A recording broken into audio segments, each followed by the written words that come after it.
Hello everyone, welcome to my channel. My name is Rashi Goel and in this video we are going to solve 8 power 29 plus 8 power 29 is equals to what?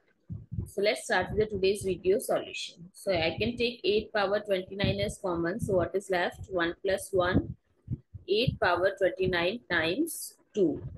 8 we can write it as 2 cube whole power 29 times 2 power 1. According to exponent rule, a power m power n, we can write it as a power mn or a power n power n. So 2 power 3 times 29 times 2 power 1. So 2 power 87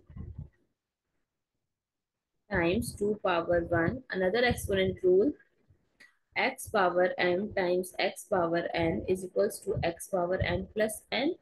So it becomes 2 power 87 plus 1, which is equals to 2 power 88. I hope it's clear and you find it useful. So please give us a thumbs up and do subscribe to my channel. Stay tuned.